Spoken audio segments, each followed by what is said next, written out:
The wind on Kappa 7 could kill a man in 15 minutes. Kim T knew this because he had seen it happen twice in his 3 years on the mining colony. The cold was not like Earth cold. It was something alive, something hungry. It crawled through the smallest gaps in clothing and settled into bones like a disease. T pulled his thermal jacket tighter and watched the monitors in the supply depot. The night shift was always quiet. Most of the other miners were sleeping in the heated bunkers 2 kilometers away. But someone had to watch the equipment, and tonight that someone was him.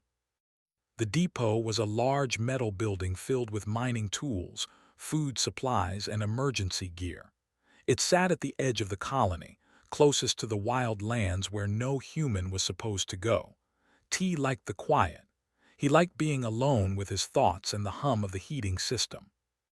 Outside, the twin moons of Kappa 7 cast pale blue light over the frozen ground.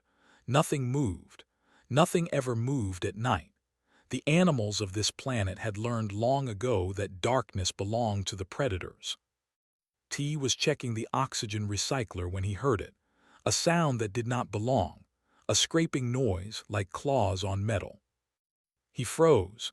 His hand moved slowly to the plasma rifle on the table beside him.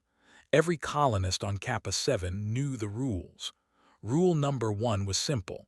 If you hear something outside at night, do not open the door. The scraping came again, louder this time. Something was at the main entrance. T's heart beat fast in his chest. He thought about calling for help, but the radio would take time. The bunkers were far away. By the time anyone arrived, whatever was outside would either be gone or inside with him. He picked up the rifle and walked slowly toward the door. The weapon felt heavy in his hands. He had fired it only twice before, both times at targets during training. He had never shot a living thing. The door had a small window made of thick glass. T approached it carefully and looked outside. What he saw made his blood turn cold. Standing in the blue moonlight was a grave wolf. Everyone on Kappa 7 knew about grave wolves. They were the reason colonists did not go outside at night. They were the reason the mining operation had armed guards and tall fences. They were 6-legged monsters with fur as black as space and eyes that glowed like dying stars. The Galactic database listed them as one of the most dangerous predators in known space.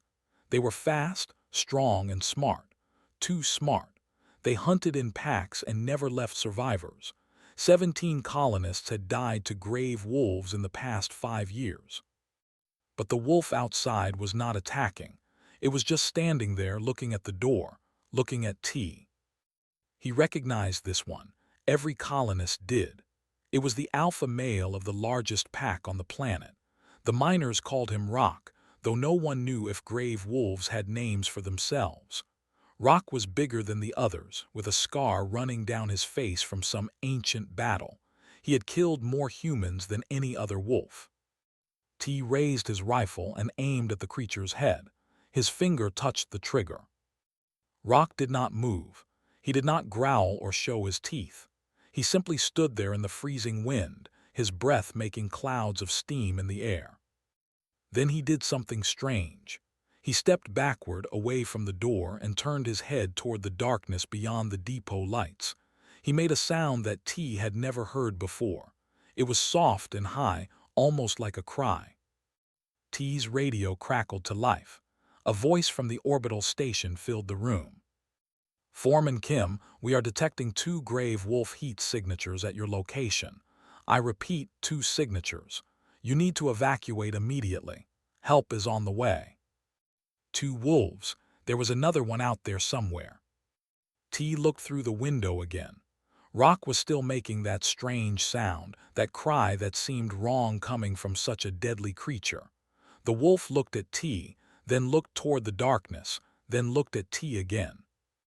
It was almost like he was trying to say something. Foreman Kim, do you copy? Get to the emergency shelter now. T did not answer. He was watching Rock. The great wolf lowered his head and made the crying sound again. Then he did something that T would remember for the rest of his life. Rock whimpered. It was the sound a dog makes when it is hurt or scared. It was a sound of weakness, of need. It was a sound that no human had ever heard from a grave wolf because grave wolves did not show weakness. They were perfect killers. They did not beg. But Rock was begging. T could see it in the way the wolf held his body, in the way his tail hung low, in the way his eyes kept looking toward the darkness and then back at the human behind the glass. Something was wrong. Something was very wrong. T put down his rifle. "Foreman Kim, what are you doing? Our sensors show you are moving toward the exterior door." He walked to the main entrance and put his hand on the release button. Every rule, every training session, every warning told him not to do this. Opening the door meant death. Opening the door meant becoming another name on the list of colonists killed by grave wolves. But T had grown up on a farm in Korea before he came to space. He had raised animals his whole childhood. He knew what a desperate creature looked like. He knew the difference between a predator hunting and an animal asking for help. He pressed the button. The door slid open. Cold air hit him like a wall of knives. Rock stood 5 meters away, close enough to kill T in 2 seconds if he wanted to. But he did not attack. Instead, he turned and walked slowly into the darkness, stopping every few steps to look back at the human. He wanted T to follow. "Foreman Kim, you are outside the depot. This is against all safety protocols. Return inside immediately." T ignored the voice in his ear. He walked forward, following the deadliest predator on Kappa 7 into the frozen night. His boots crunched on the ice. His breath came out in white clouds. The cold was already starting to hurt. Rock led him around a small ridge of ice and rock. And there, lying in a hollow protected from the wind, T found the second wolf. It was a female. She was thin, terribly thin. Her ribs showed through her black fur and her eyes were dull with hunger and exhaustion. But that was not what made T stop and stare. She was pregnant, very pregnant. Her belly was swollen with pups, and she was shivering so hard that her whole body shook. Rock walked to her side and lay down next to her, pressing his body against hers for warmth. He looked up at T with those glowing eyes, and in that moment the human understood everything. The prey animals had migrated early this year because of strange weather patterns. The wolves were starving. This female was going to die, and her pups would die with her. Rock had tried everything else. He had hunted and failed.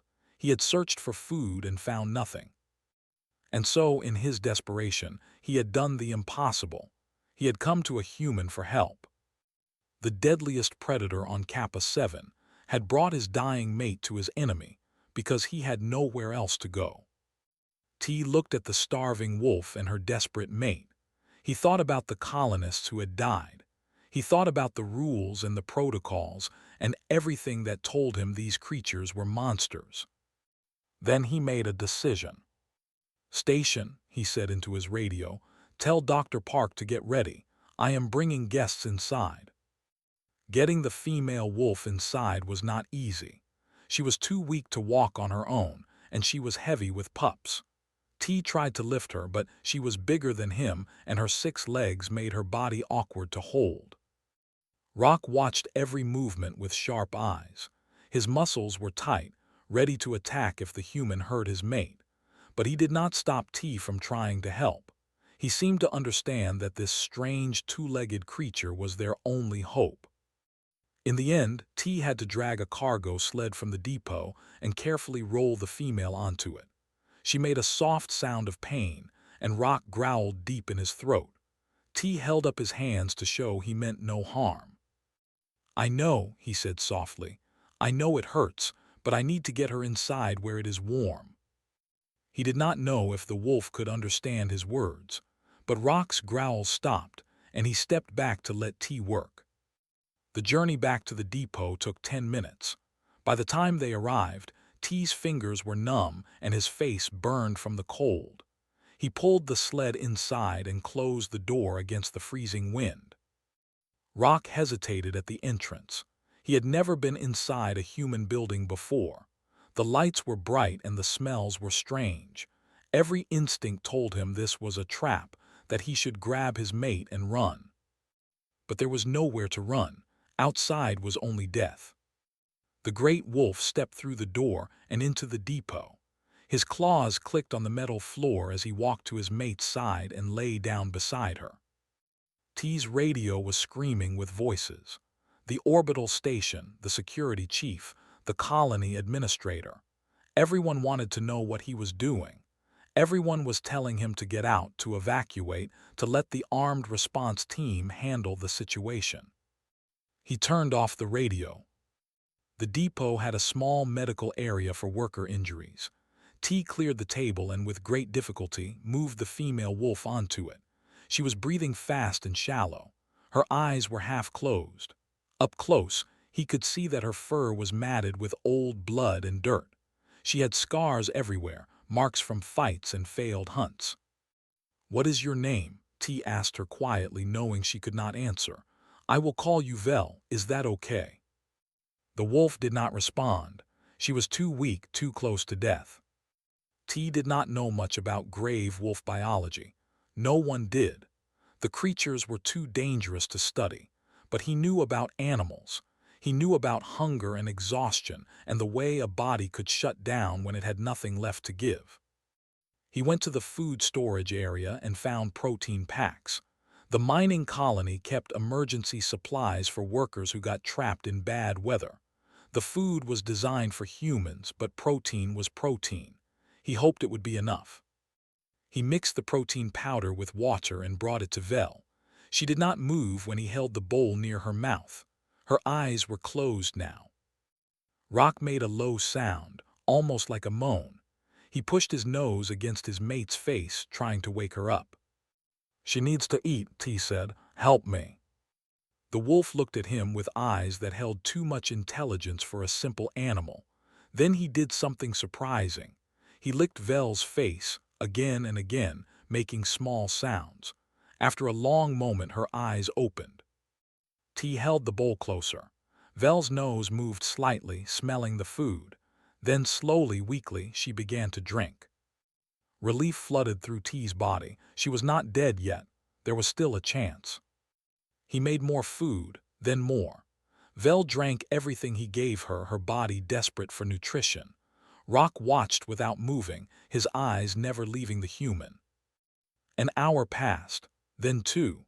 The voices on the radio had gone silent, probably planning something. T did not care. He was too focused on keeping the wolf alive. Around midnight, there was a knock on the depot's emergency airlock. T tensed. Rock jumped to his feet, his lips pulling back to show teeth like knives. "Foreman Kim," a woman's voice called through the intercom. "This is Dr. Park Sara. I am coming in. Please do not let your new friend eat me."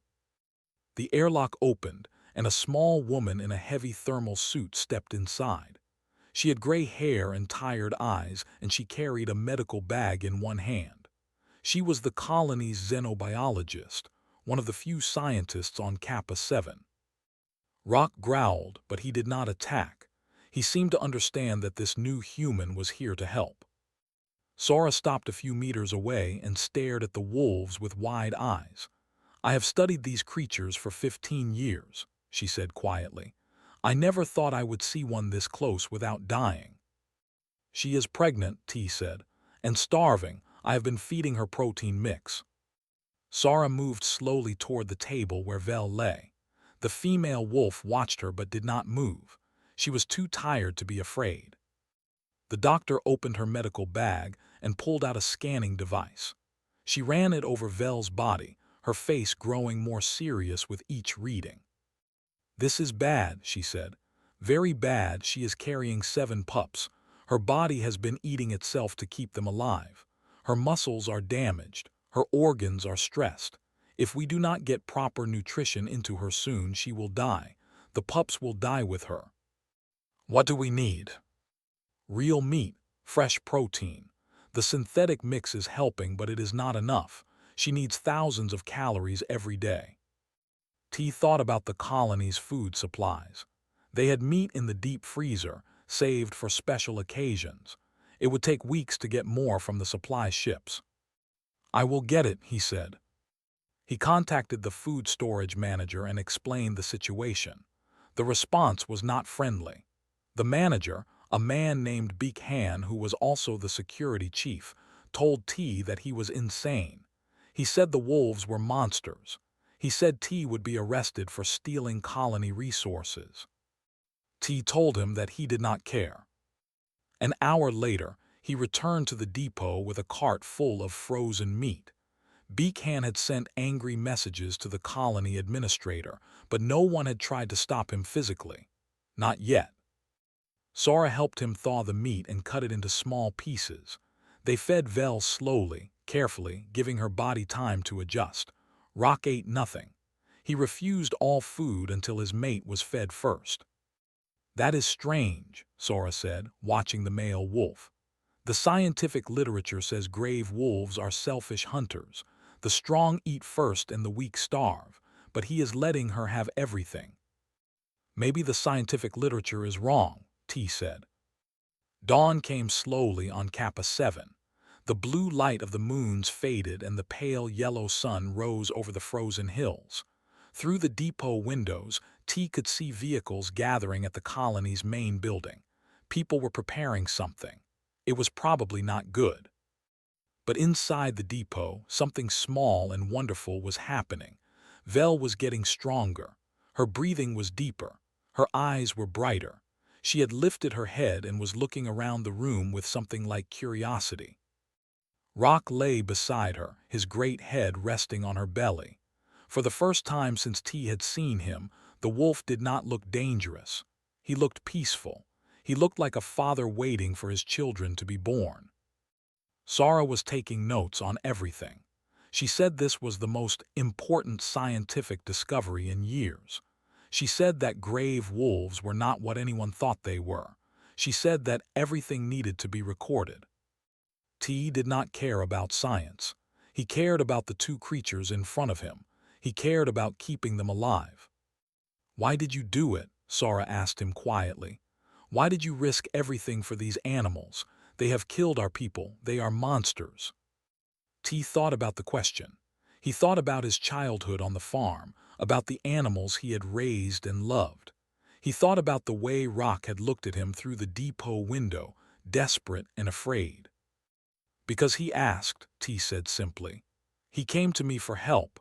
No one has ever done that before. Not a human, not an alien, not anyone. He trusted me with the most important thing in his world." He looked at Rock, and the wolf looked back at him. "I could not say no to that."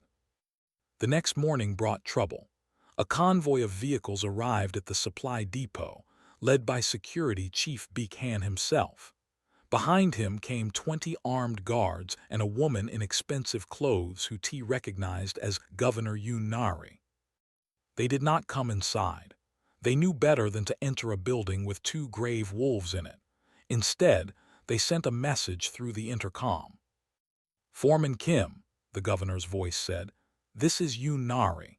You have broken 17 different colonial regulations in the past 12 hours. You have stolen food supplies. You have endangered the entire settlement. And you have brought two extremely dangerous predators inside our territory." T stood by the window, watching the vehicles outside. Rock and Vel were in the back of the depot, away from the noise. The female wolf was still weak, but she could stand now. Progress. "Governor," he said into the intercom, "these animals are not dangerous. Not to us. Not anymore. They have killed 17 of our people in 5 years. And we have killed hundreds of them. We have taken their hunting grounds. We have driven away their food. Maybe they were just trying to survive like we are." There was a long silence. Then a different voice came through the intercom. ButHFY, angry and cold. "Listen to me, Foreman. I do not care about your feelings for these monsters. I have families in this colony. I have children. I will not let two grave wolves stay inside our borders. Either you push them outside, or we will come in and remove them ourselves." T looked back at the wolves. Rock was watching him, those intelligent eyes tracking every movement. The great wolf seemed to understand that danger was coming. "If you try to hurt them," T said quietly, "you will have to go through me first." Another long silence. Then the governor spoke again. "We will give you 48 hours. That is how long until the next supply ship arrives with armed soldiers. If the wolves are not gone by then, we will have no choice." The convoy drove away, leaving T alone with the wolves and Dr. Park Sara. The scientist had refused to leave. She said this was too important to abandon. 48 hours, Sora said. That is not much time. "It is enough," T replied, though he was not sure if he believed it. The hours passed slowly. T and Sora worked constantly, feeding Vel, monitoring her health, making sure the pups inside her were still alive. The female wolf was getting stronger every day, but she was still too weak to travel. Rock never left her side. He slept beside her, ate beside her, and watched over her like a guardian. Sometimes he would press his nose against her belly and make soft sounds, as if talking to the pups inside. "I have studied these creatures for so long," Sora said, watching the wolves together. "I thought I understood them. I was wrong about everything." She showed T her research notes. The old data said grave wolves were solitary hunters who came together only to breed. It said they had no families, no loyalty, no love. It said they were biological machines designed for killing. But that was not what T saw. He saw a husband caring for his sick wife. He saw a father waiting anxiously for his children.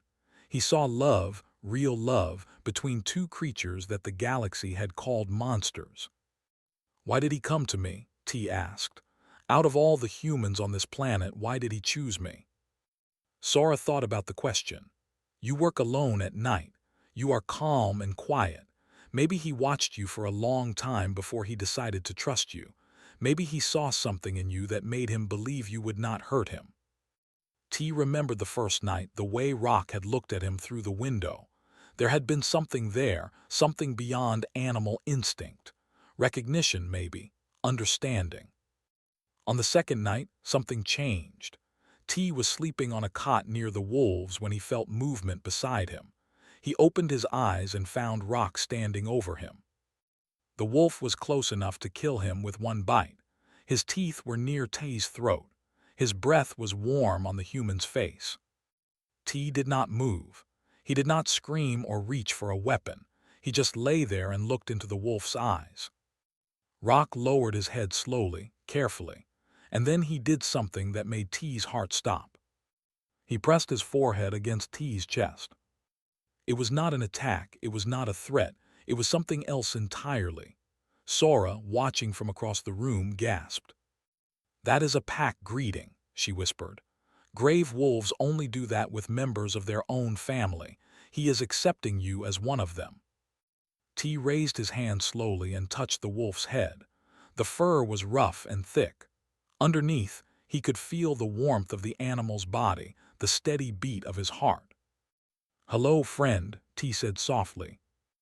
Rock made a low sound in his throat, almost like a purr. Then he returned to Vel's side and lay down. T did not sleep for the rest of the night. He sat in the darkness, thinking about what had just happened. A creature that the galaxy feared as a monster had chosen him as family. A predator that had killed humans for years had decided to trust one.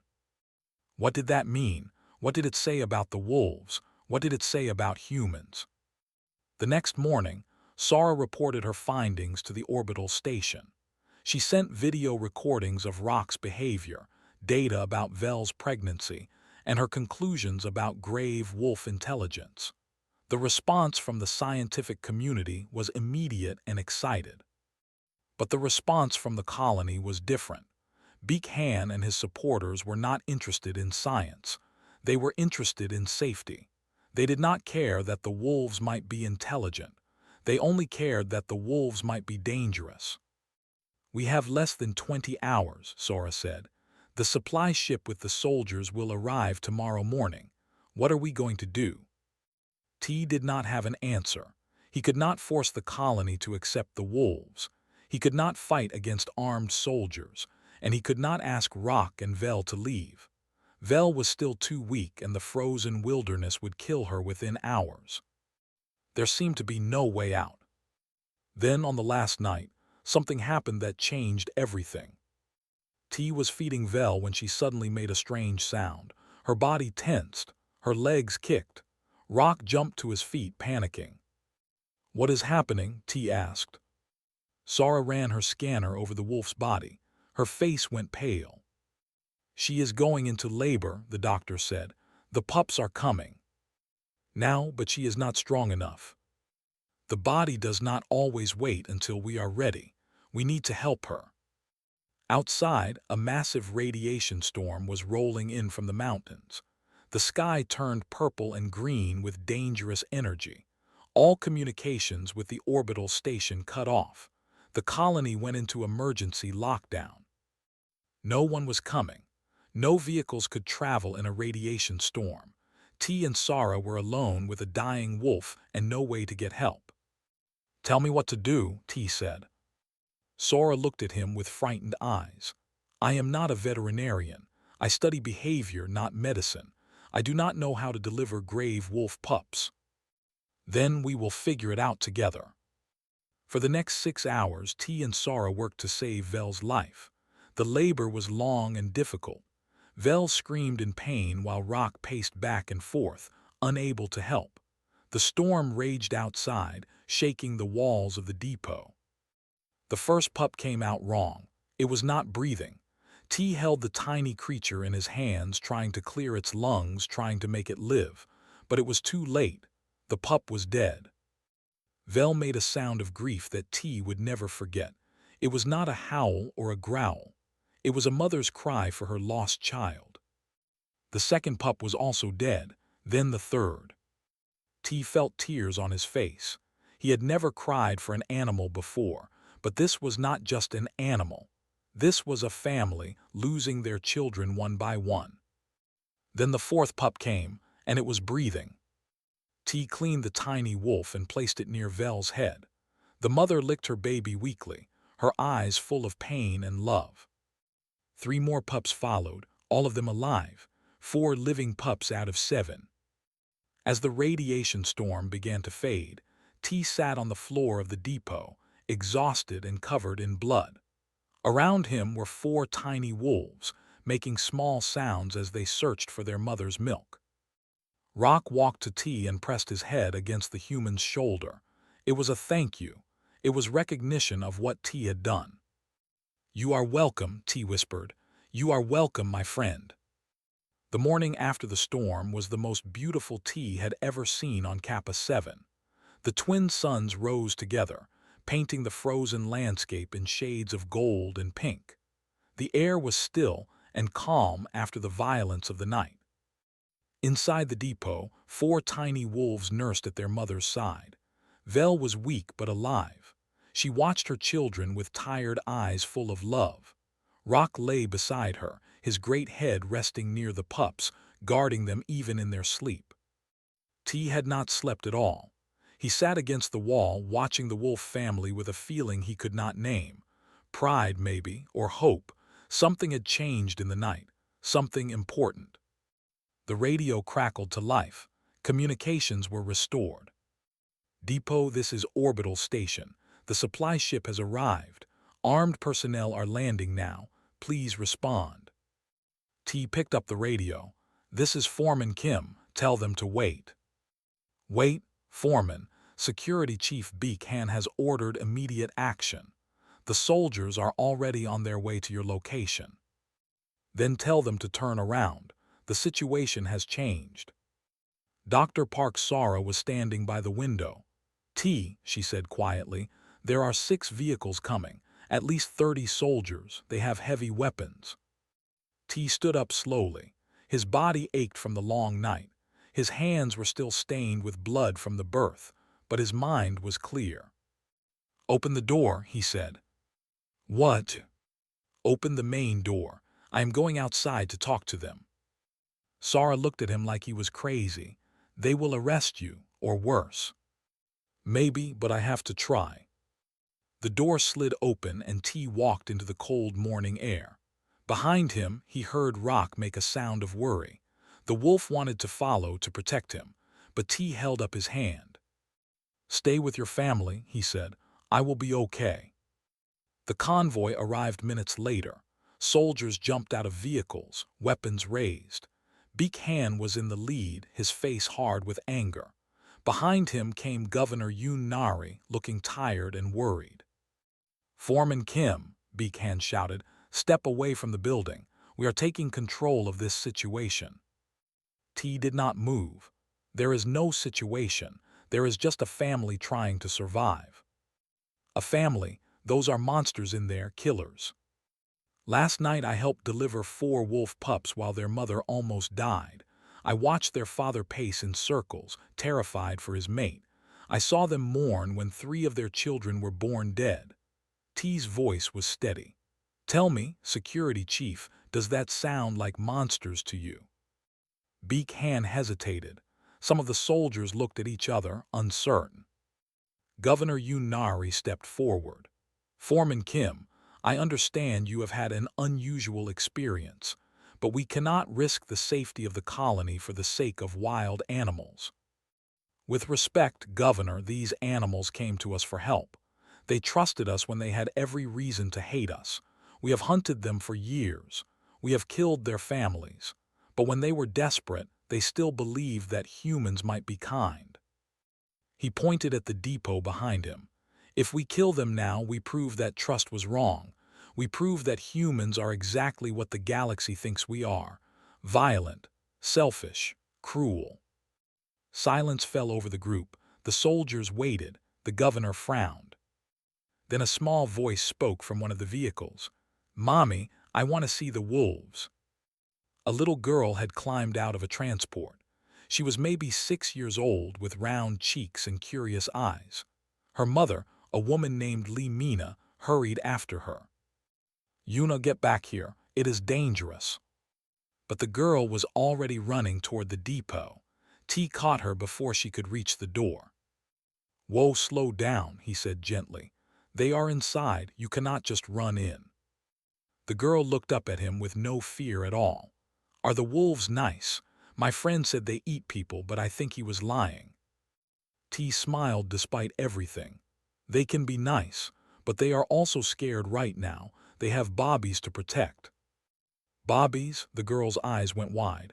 "Can I see them, please?" Behind her, the adults were frozen. Beak-Han looked angry. Governor Yoon Nari looked thoughtful. Mina looked terrified.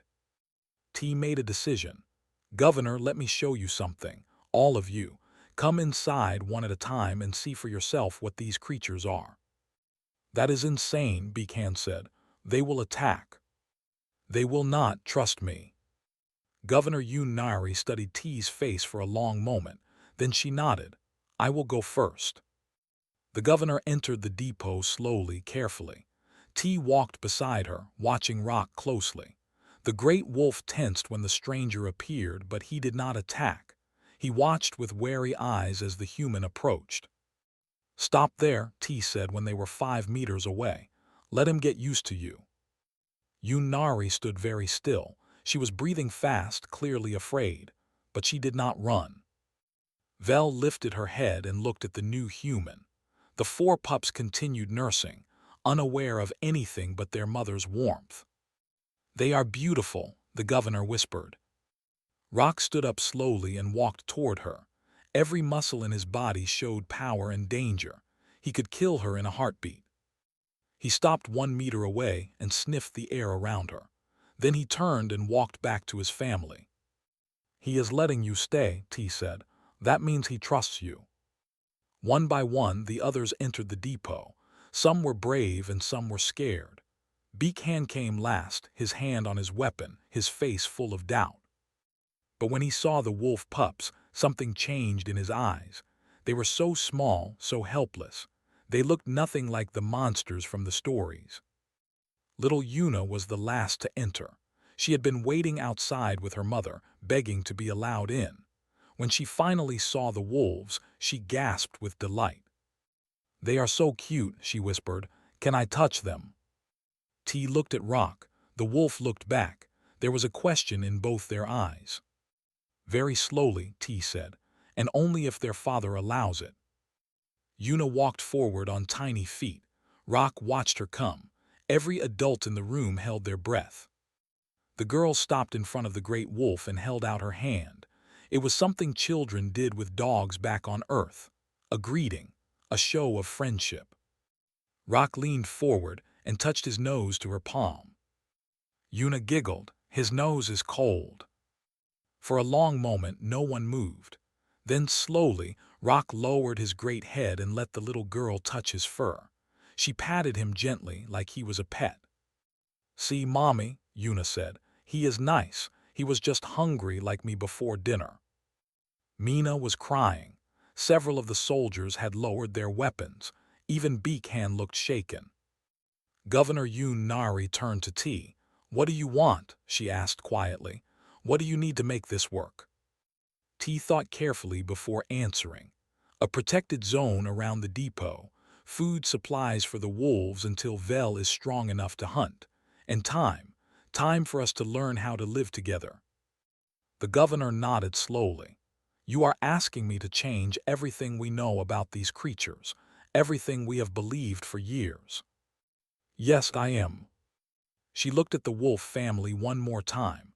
Rock was lying down again, Yuna sitting beside him like they were old friends. The 4 pups were sleeping peacefully, their bellies full. "Make it happen," the governor said to her staff. "Find a way." As the soldiers and officials left the depot, Beakhan stopped beside T. "I still think you are crazy," the security chief said. "I know. But maybe crazy is what we needed." He paused. "Thank you for not giving up." Then he walked away, leaving T alone with the wolves. Rock raised his head and looked at the human who had saved his family. There were no words between them, no language that could express what they felt, but there was understanding. For the first time in the history of Kappa 7, humans and grave wolves had found peace. 1 year passed on Kappa 7. The frozen world turned through its slow seasons, and everything changed. Kim T was no longer a foreman. The mining company had fired him 3 months after the incident with the wolves. They said he had broken too many rules, cost too much money, caused too much trouble. T did not mind. He had found something more important than mining rocks.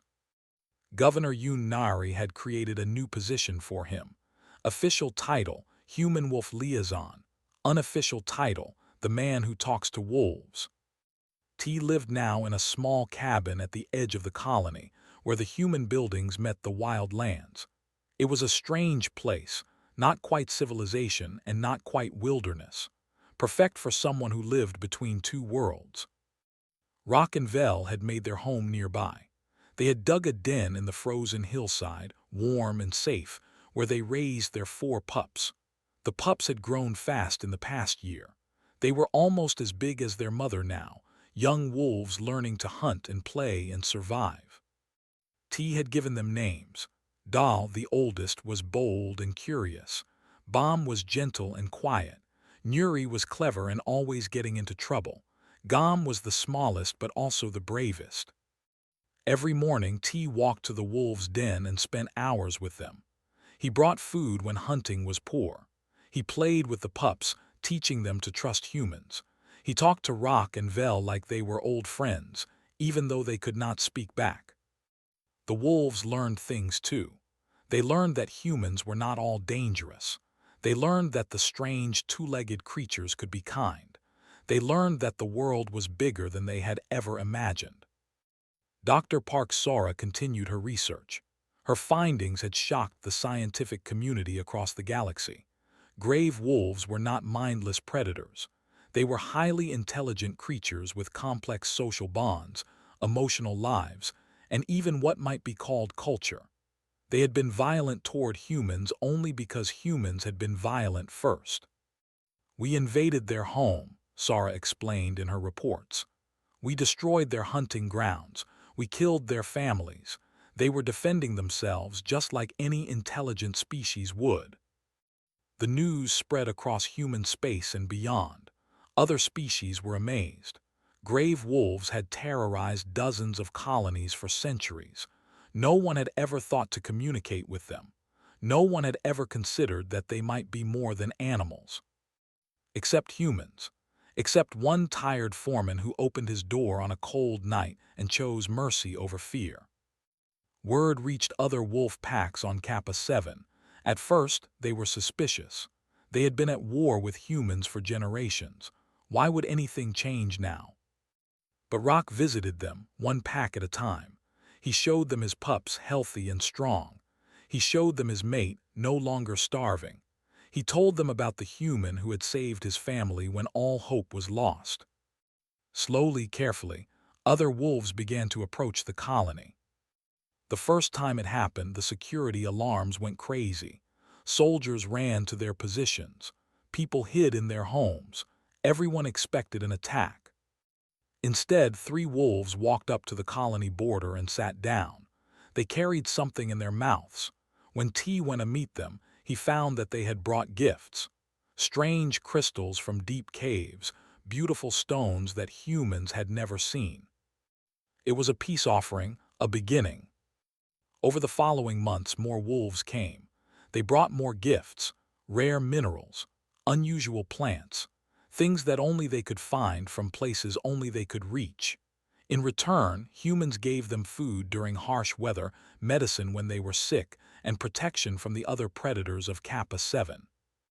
It was not a treaty written on paper. It was something older and simpler, an agreement between neighbors, a promise to help each other survive. Governor Yunari passed new laws. The Grave Wolf Conservation Act made it illegal to hunt or harm wolves anywhere on Kappa 7. Protected zones were established where wolves could live without fear. Scientists came from across the galaxy to study the unprecedented relationship between 2 species that had once been enemies. T became famous, though he did not want to be. News channels asked for interviews. Universities offered him teaching positions. Politicians invited him to conferences on interspecies relations. He turned them all down. He had everything he wanted right here, in his little cabin on the edge of 2 worlds. One evening, an alien ship landed at the colony spaceport. It carried an ambassador from the hegemony, a powerful alliance of alien species that ruled much of the galaxy. The ambassador was tall and thin, with gray skin and black eyes. He had traveled a long way to ask a simple question. Governor Yunari met him in the colony's meeting hall. T was there too, along with Dr. Sora and several other officials. "I have read your reports," the ambassador said, his voice cold and flat. "I have seen the recordings. I must admit, I do not understand." "What do you not understand?" Nari asked. "The grave wolves have killed your people. They have hunted you for years. Every other species in the galaxy has tried to exterminate them, but you chose to make peace instead." The ambassador leaned forward. "Why? How did you do what none of us could?" Nari smiled and looked at T. "Perhaps our liaison can explain." T stood up slowly. He was not good at speeches. He was a foreman, not a politician, but he tried. "When Rock came to my door that night, he was not a monster. He was a father who could not save his family. He was desperate and scared and out of options. He came to me because he had tried everything else and nothing had worked." T paused, remembering the way the great wolf had looked at him through the window. The way he had whimpered, a sound no human had ever heard from a grave wolf. "I could have shot him, I could have called for help and let the soldiers handle it. That is what anyone else would have done. That is what made sense." He shook his head. "But when I looked at him, I did not see a monster. I saw someone who needed help, and I could not turn away from that." The ambassador was silent for a long moment. Then he spoke again. "Your species is very young.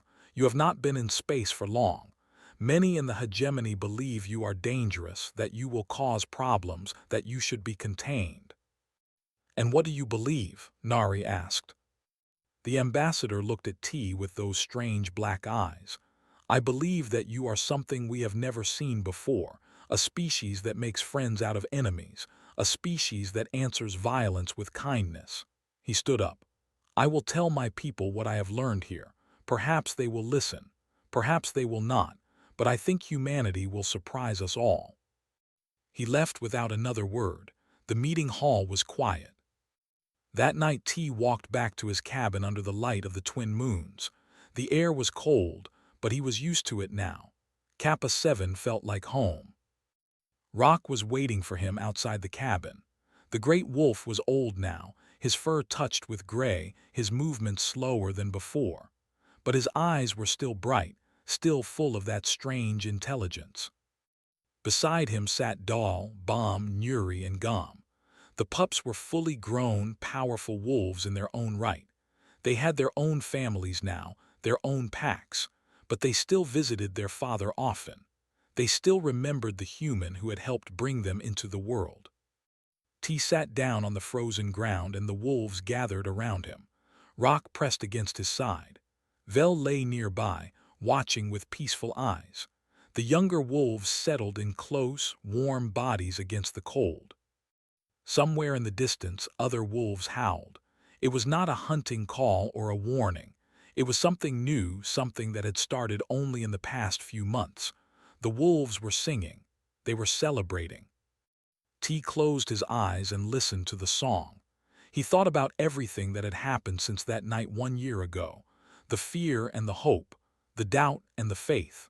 The moment when he had opened a door and changed everything. Other species looked at humanity and saw violence, war, conquest. They saw a young species too aggressive for its own good. But T knew the truth. Humans were not just warriors. They were also farmers who raised animals with love. They were doctors who healed strangers. They were foremen who opened doors in the middle of the night because something outside was crying for help. When a monster came to their door begging, humans were foolish enough to answer. And maybe that foolishness was not a weakness. Maybe it was the greatest strength of all. Rock raised his head and howled, long and loud. The other wolves joined in, their voices rising toward the stars. And sitting among them, part of their pack, part of their family, Kim T smiled. This was what humanity could be. This was what they could do. Not just survive, not just conquer, but make family out of enemies. And change the galaxy forever.